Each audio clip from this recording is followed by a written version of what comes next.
Acompáñame en este estremecedor viaje por la mente de uno de los asesinos seriales más perturbadores de Estados Unidos. Sean Vincent Higgies no solo mató, mutiló, fotografió y coleccionó partes de sus víctimas, dejando un rastro de horror silencioso durante más de una década. Su historia, poco conocida, te hará cuestionar qué tan cerca puede estar el mal, sin que nadie lo note. Para entender a Sean Vincent Higgies, hay que retroceder mucho antes del primer crimen, a una casa modesta en Baton Rouge, Louisiana, donde comenzó a gestarse una oscuridad que nadie supo ver, o tal vez, nadie quiso ver.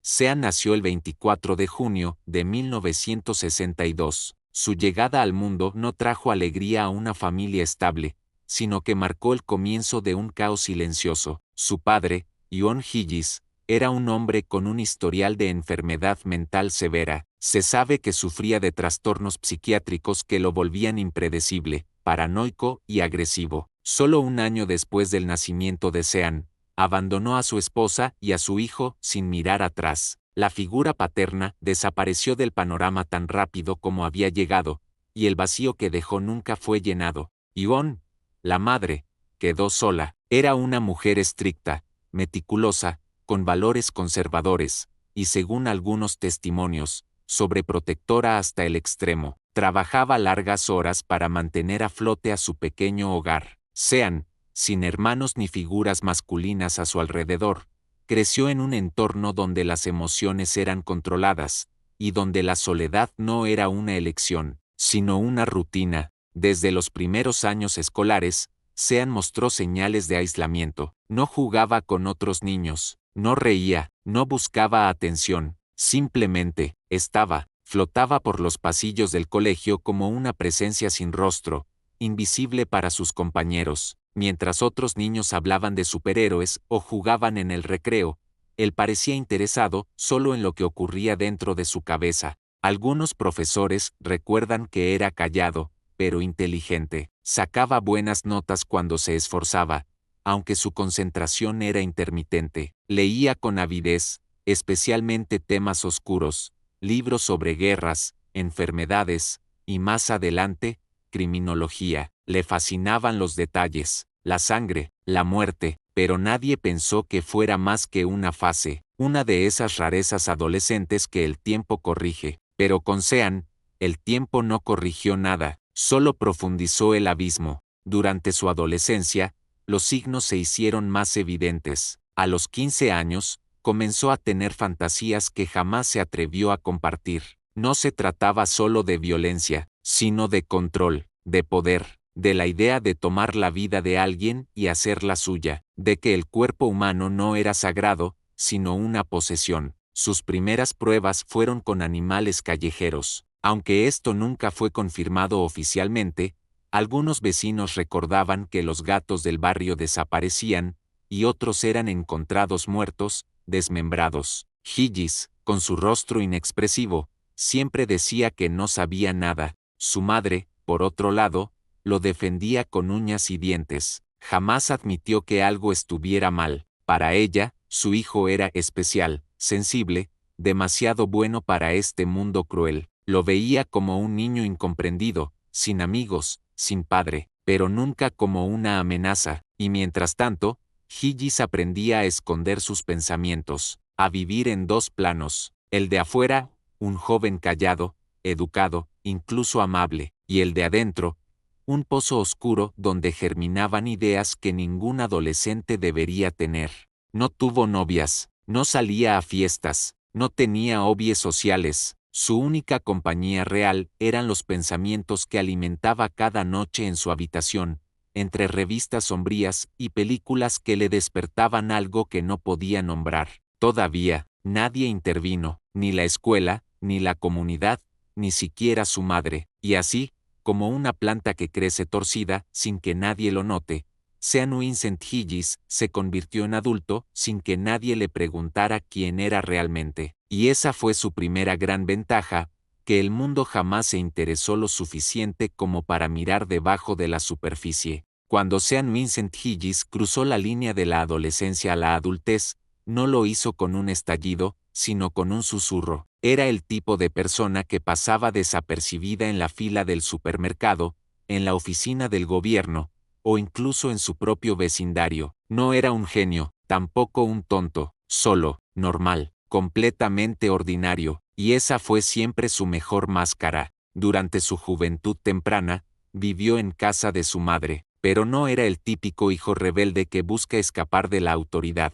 Al contrario, parecía cómodo en su burbuja. Trabajaba ocasionalmente en tiendas locales, puestos administrativos o empleos técnicos. Nada estable, nada que lo comprometiera emocionalmente. En realidad, nada que lo conectara con alguien. Con el tiempo, consiguió un trabajo como técnico informático, una posición que requería precisión, orden, y, más importante aún, soledad. Le gustaba trabajar solo, programar, revisar sistemas, limpiar equipos, todo desde la seguridad del anonimato, y fue en ese contexto, sin que nadie lo esperara, que conoció a Terry Lemoine, la mujer que se convertiría en su pareja durante más de una década. Terry era una mujer reservada, con una vida modesta y sin grandes ambiciones. Ambos compartían algo esencial, la comodidad de lo rutinario, de lo predecible, de lo simple. Se conocieron a mediados de los años 80 y comenzaron una relación sin sobresaltos, sin pasión desbordante, pero también sin violencia aparente. Sean era, según ella,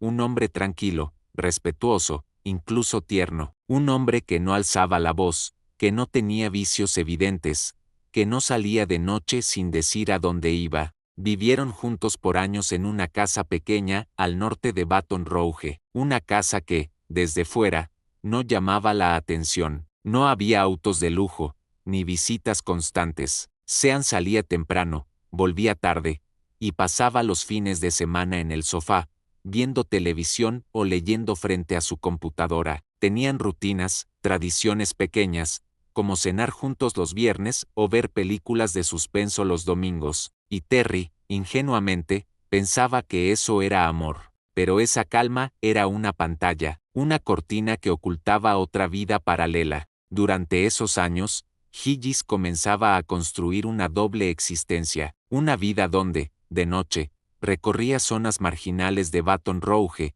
acechando a mujeres solas. A veces, simplemente observaba, otras veces, las seguía, y en ocasiones, las atacaba, sin que Terry, ni nadie, lo supiera. En su lugar de trabajo, nadie sospechaba nada. Era puntual, cumplidor, metódico, pero también distante. No socializaba con sus compañeros, no asistía a reuniones, ni almuerzos, ni eventos. Su jefe llegó a describirlo como profesional, pero frío, como si no tuviera alma, y tal vez no la tenía. A pesar de su silencio, en Internet comenzaba a explorar foros oscuros, rincones turbios del ciberespacio donde podía alimentar sus impulsos sin levantar sospechas. Descargaba imágenes de violencia, de necrofilia, de tortura, archivos que escondía en carpetas encriptadas, etiquetadas con nombres inocentes como trabajo o sistema. Y cada noche, mientras Terry dormía a su lado, Higis bajaba al sótano. Allí, frente a la pantalla de su computadora, planificaba, soñaba, se excitaba con la idea de dominar, de destruir, de conservar. Lo más aterrador de Sean Vincent Higis no era su brutalidad, era su capacidad de fingir humanidad. Era un lobo vestido de empleado, un asesino con salario mínimo, un depredador que aprendió a no rugir, sino a susurrar, a no llamar la atención, sino a diluirse entre la multitud. Durante años, caminó libremente, compró café en la tienda del barrio, asistió a bodas familiares, se tomó fotos en Navidad, y cada tanto, mató, y así, bajo una rutina que parecía inofensiva, Higis perfeccionó su técnica, su máscara, su cacería, porque a veces, el verdadero horror no se esconde en los callejones oscuros, sino en las casas bien pintadas, donde nadie piensa en mirar dos veces. Era marzo de 1994 cuando Baton Rouge, una ciudad conocida más por su clima húmedo que por su historial criminal, se estremeció por un crimen que parecía salido de una película de terror. La víctima, Ann Bryan, una anciana de 81 años, residente de una tranquila comunidad de retiro, el lugar donde uno espera paz, no muerte. Anne era conocida entre sus vecinos como una mujer amable y tranquila. Había trabajado toda su vida como bibliotecaria, amaba la jardinería y pasaba sus días leyendo novelas de misterio. Vivía sola, pero no era solitaria. Cada mañana saludaba a los trabajadores del centro, compartía charlas con los demás residentes y mantenía una vida pacífica. Hasta esa madrugada, el personal del centro la encontró muerta en su habitación. Lo que vieron les provocó náuseas. El cuerpo de Anne yacía sobre la cama, brutalmente mutilado. Había sido violada post-mortem, apuñalada más de 50 veces con un objeto punzante, y parcialmente desfigurado. La escena era tan sangrienta que los primeros agentes en llegar pensaron que se trataba de un ataque impulsivo,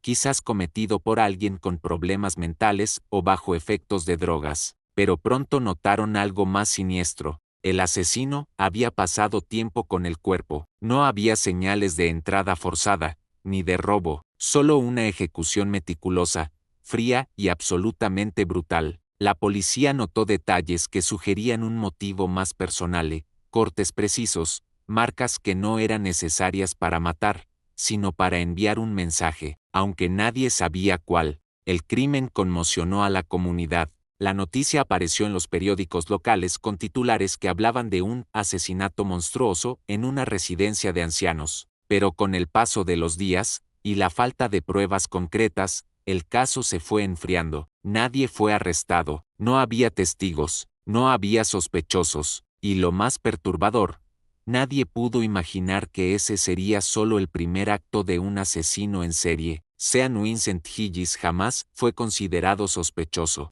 En esa época tenía 31 años y trabajaba como técnico informático. No tenía antecedentes penales importantes. Nadie en su círculo personal, si es que podía llamarse así, podía imaginarlo vinculado a algo tan atroz. La policía no lo conocía, sus vecinos no lo temían, su pareja, Terry, dormía a su lado cada noche, ignorante del monstruo que convivía con ella. Años después, cuando confesó el asesinato de Anne Bryan, Sean lo hizo con una tranquilidad escalofriante. Dijo que la había elegido porque era fácil, que su edad la hacía débil, que su muerte fue simplemente un impulso que no pudo resistir. Pero lo que más perturbó a los detectives no fue la confesión en sí, sino la forma en que la narró, como si relatara una historia cualquiera, como si matar a una anciana inocente fuera parte de su rutina. No hubo remordimiento, no hubo humanidad. En su confesión, mencionó que le intrigaba ver cómo alguien dejaba de existir, que quería sentir el momento exacto en que el alma se apaga. No hablaba como un loco, hablaba como un observador meticuloso de la muerte. Y fue entonces cuando los investigadores se dieron cuenta de algo aún más inquietante: si ese fue su primer crimen, ¿cuánto tiempo había estado fantaseando con hacerlo? Anne Bryan fue su primera víctima conocida, pero para Higis, fue un experimento, una prueba, el inicio de un camino sin retorno, porque una vez que cruzó esa línea, una vez que saboreó el poder de quitar la vida y manipular un cuerpo como si fuera un objeto, ya no hubo marcha atrás.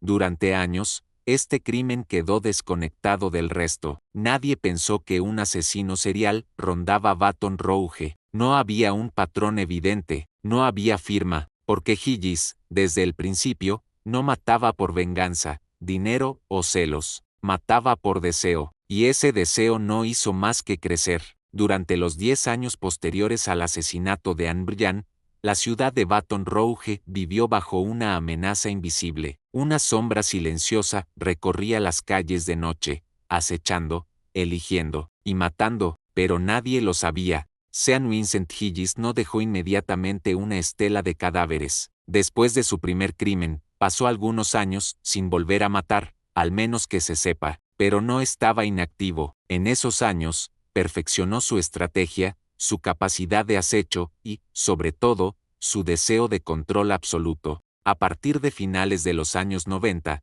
su impulso homicida volvió con fuerza, y esta vez, no se limitaría solo a matar. Higis desarrolló un modus operandi que combinaba depredación, sadismo y necrofilia. Sus víctimas eran mayoritariamente mujeres marginadas, trabajadoras sexuales, mujeres sin hogar, con problemas de adicción o salud mental. En la lógica enferma de Higis, estas mujeres eran menos visibles, menos buscadas, más fáciles. Las elegía en la noche. Algunas veces se ofrecía a llevarlas en su auto, otras simplemente las seguía hasta un punto aislado. Luego, comenzaba el horror.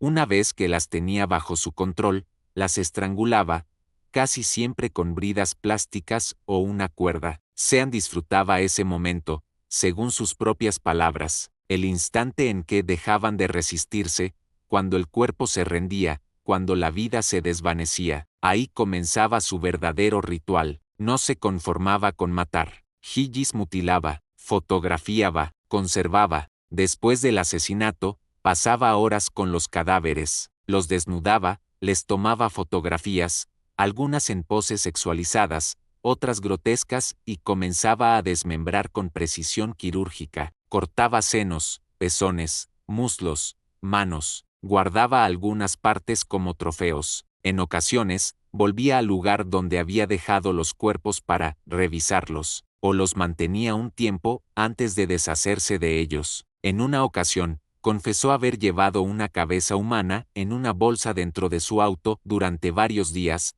simplemente para estar con ella. No era un asesino impulsivo, era metódico, calculador. Sabía que, si se mantenía en los márgenes, si elegía víctimas poco protegidas por el sistema, podía operar por años sin que nadie notara su rastro. Entre sus víctimas documentadas están Catherine Hall, 29 años, 1999, una trabajadora sexual, la estranguló y le amputó varias partes del cuerpo. Su cadáver fue arrojado en un terreno baldío. Ardis Schmidt, 52 años, 2000, no encajaba del todo en su patrón, lo que demuestra que Higis podía variar su objetivo si sentía el impulso. La mutiló y la dejó en un canal. Joyce Williams, 36 años, 1999, fue desmembrada parcialmente. A su cuerpo le faltaban dedos, senos y fragmentos de piel. La autopsia reveló signos de necrofilia. Donna Bennett Johnston, 2004,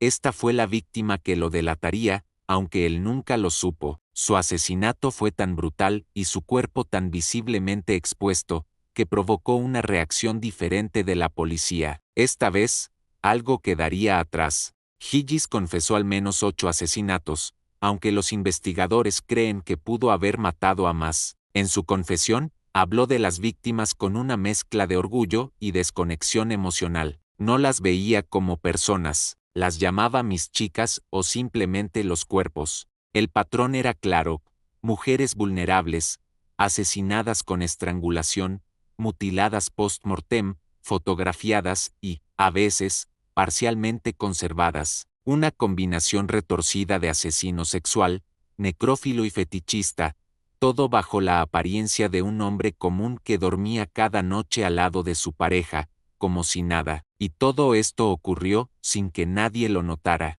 La ciudad de Baton Rouge vivió bajo su sombra durante una década. La policía, en esos años, comenzó a sospechar que había un asesino serial suelto, aunque no sabían cuántos. Al mismo tiempo, otro depredador aún más prolífico, Derrick Todd Lee, estaba activo en la misma zona, lo que desvió la atención y confundió los patrones. Higis, aprovechando esa confusión, se mantuvo en las sombras, observaba las noticias, guardaba recortes, seguía las investigaciones desde la comodidad de su hogar, y sabía algo que los demás no sabían: él seguía libre, y cada asesinato era más refinado, más oscuro, más personal, porque para Sean Vincent Higis, matar no era solo eliminar una vida, era poseerla, dominarla, convertirla en un objeto, en una colección, en una historia que solo él podía contar, una historia que, tarde o temprano, alguien descubriría. Cuando la policía finalmente arrestó a Sean Vincent Higis en abril de 2004,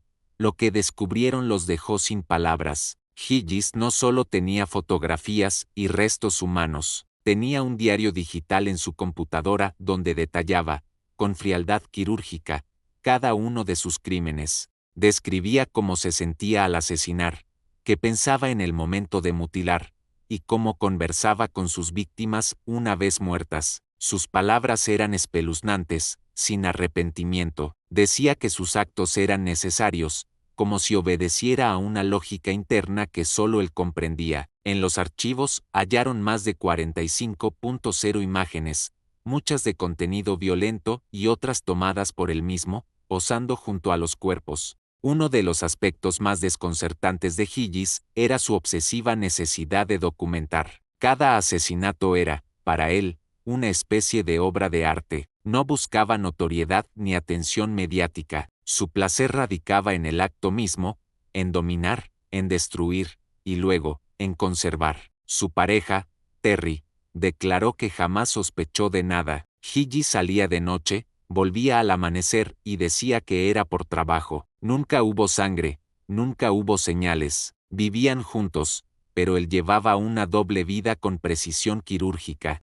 Higis afirmaba que amaba a Terry, que sus crímenes no tenían nada que ver con ella, pero su idea del amor estaba evidentemente corrompida por una mente enferma. La clave para su captura fue el caso de Donna Johnston. Al examinar su cuerpo, la policía encontró restos de neumáticos y huellas que los condujeron a una lista de posibles vehículos. Uno de ellos estaba registrado a nombre de Sean Vincent Higis. Una vez detenido, Higis confesó casi de inmediato, no por arrepentimiento, sino por deseo de contar su historia. Disfrutó describiendo sus crímenes, narrando con detalles macabros cómo los había cometido. No intentó defenderse, no lloró, no mostró remordimiento. La policía quedó impactada. Habían atrapado a un asesino en serie sin saber que lo buscaban. El juicio fue rápido. En 2007, Sean Vincent Higis fue condenado a cadena perpetua sin posibilidad de libertad condicional.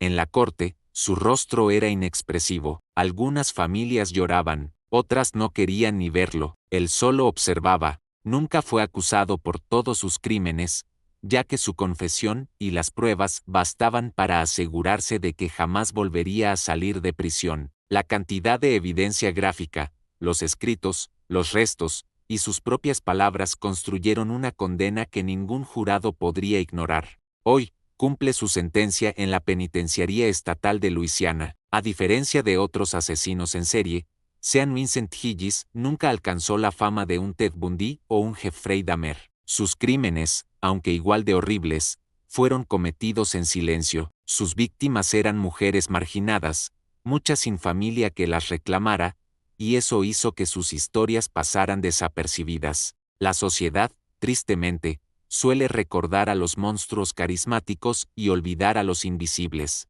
Higis fue uno de esos, invisible, meticuloso y brutal, un depredador que caminaba entre nosotros, mientras nadie miraba. El caso de Sean Vincent Higis es un recordatorio aterrador de que el mal no siempre tiene una cara obvia. No todos los monstruos rugen, algunos sonríen, trabajan y duermen junto a nosotros. Sus crímenes no fueron explosivos ni públicos, sino íntimos, retorcidos y cuidadosamente ocultos. Este hombre vivió una década como asesino en serie sin levantar sospechas, no por su inteligencia, sino por su anonimato, porque sus víctimas eran invisibles para una sociedad que solo reacciona cuando el horror llama a la puerta de los suyos. Y mientras Higis muere lentamente en prisión, las voces de sus víctimas aún claman por justicia, no solo en tribunales, sino en la memoria colectiva, que no sean olvidadas, que sus nombres no desaparezcan, porque la indiferencia es, a veces, la aliada del asesino.